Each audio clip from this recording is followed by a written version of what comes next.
hello everyone. Thank you very much for joining.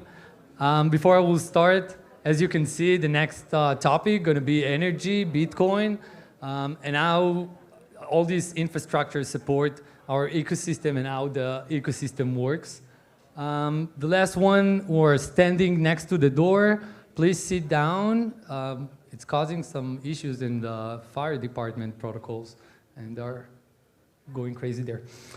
So, why that topic is really interesting. If you've been part of the crypto community in the last few months, years, you probably noticed that the topic of the fact that Bitcoin consumes a lot of energy took up to the news. Some people are saying that that's the #1 reason that Bitcoin will never succeed or will never go into the mainstream, and it's quite funny because you all know what's the situation with Bitcoin. So let's speak about that in deeper. What we will cover here, it's also my vision to where things going to go in the future and why actually Bitcoin, why I believe that Bitcoin is here to support and amplify all the changes that are happening in the energy market. So as you can see, let's start with numbers. As you can see, we consume a lot of energy. Pretty a lot. Bitcoin consumes similar amount of energy as Thailand. Ethereum consumes about similar amount of energy as Singapore.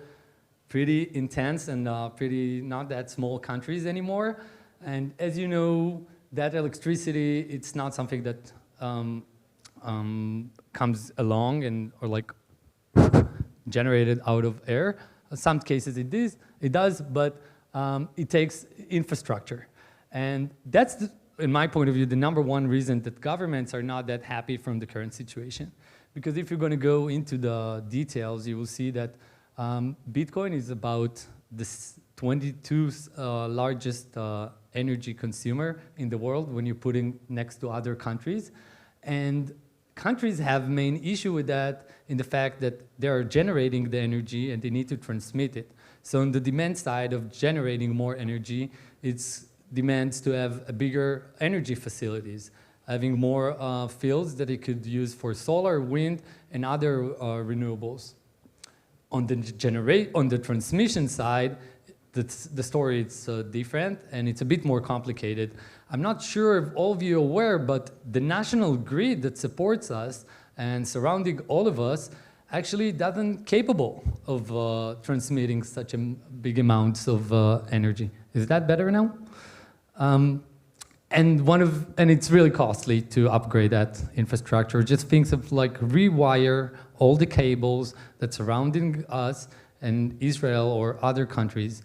And we're all witnessing to the mobile revolution, right? Like we all have earbuds, cell phone, laptops, and these are like just the small energy storage that we have.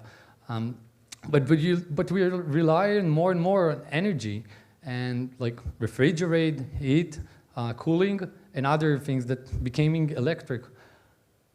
When we are talking about the main force that's moving here, it's the EVs, electric vehicles. Basically, one EV today is almost equivalent to 5,000 phones. So when in Israel, cellular phones became popular, the electricity authorities had to handle the fact that 9 million people now charging their phone every night, and they need to support it. But what's happened that 1 million people have 1 million cars, and the demands are like 5 billion iPhones. It's a whole different story. And to support that fact that now crypto and blockchain is being trusted by energy so much, it's a big issue there. So let's go into proof of work and understand better the consensus model of Bitcoin and what it's actually doing. It's pretty always better to go to Bitcoin, by the way, because it's the first one to create it. The other ones kind of copy that in different levels. And if you didn't read the 7-page white paper by Satoshi Nakamoto, I took a quote so you could understand. He basically built an incentive model. He looked at every CPU as a one vote that compete with others. And to do that, and why he chose CPU, because it's kind of a journal, something that could do phase multiple, like no one knows that, but assume that something that could be journal and could provide value to multiple applications and run similar code. Unlike storage, which has other limitation, and other protocols today are trying to amplify that. But he chose CPU, and he also says that it's backed by energy. And also, the largest pool of energy always going to lead. That always going to be the trustful, they always going to be the right one. Once attacker going to have more energy, it could attack the network. So is it the energy waste or a security issue? Basically, to say that Bitcoin is wasting energy is like saying that all the other 5 runners who didn't want the 9 runners, didn't want the Olympic race, waste their energy. No, they didn't waste it.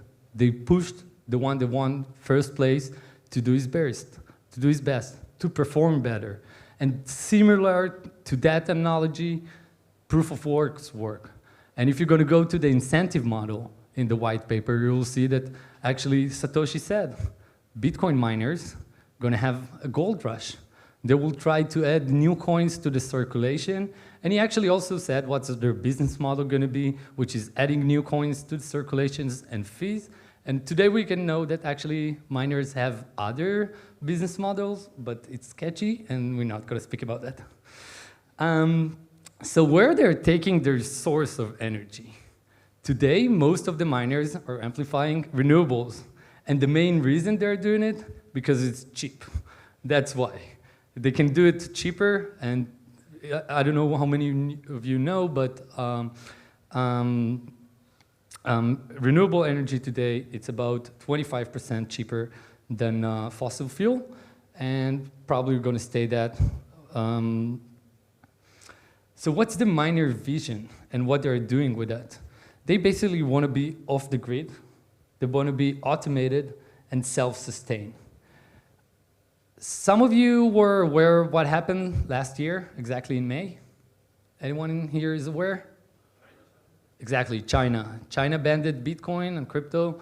I don't know, it was the 6th or 7th time, but this time it was like, miner, go out for my territory.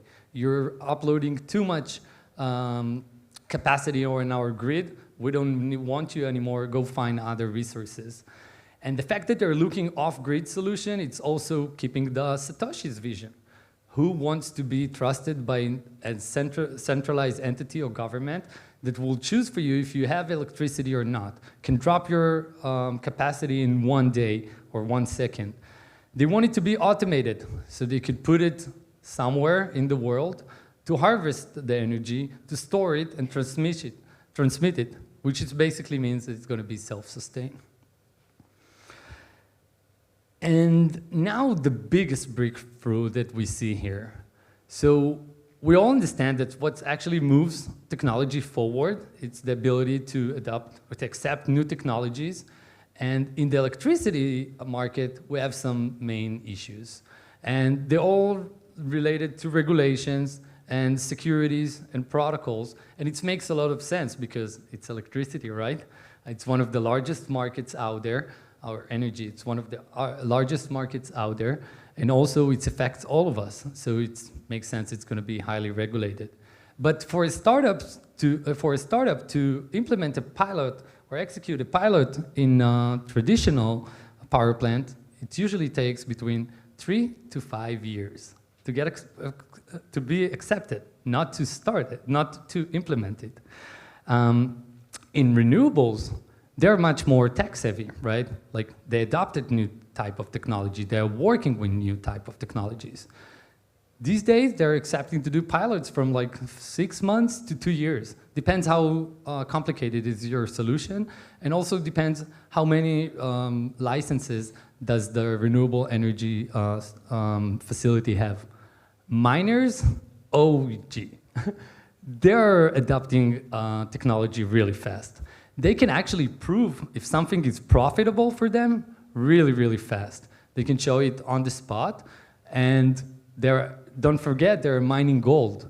And on the long term, we can see that Bitcoin price increasing, rising, and they're making more money than the renewables. So what's we going to see to the future and where it's going to take us next? Basically, if that vision going to work, and it is working today, as you can see, some random automated miner, self-sustained one, we're going to see them going more and more to rural areas. They will leave the facilitations in the main cities and will go to urban area. They're already now at the renewable energies on site, sometimes underground, sometimes they're above the ground, but they're there. They don't need to transmit the electricity. They're just collecting the energy direct from the harvesting machines. We're going to see that happening in forests, as probably you're going to hear tomorrow in El Salvador. They're building the infrastructure to reach these places, and they're bringing security to places. Beside that, I'm pretty sure that we're also going to see small villages adopting it as a new stream of income that could also support the local tax authorities. When you're thinking about small villages compared to big cities, they have less income from taxes. They have less income because they have usually less, their population is lower, and usually also the amount of money their citizens are making is lower. But Bitcoin, it could break it, or others, they could change it. When you're mining gold in non-stop, 24/7, in an area that doesn't cost you any rent for location, that's a big breakthrough. Thank you all for listening.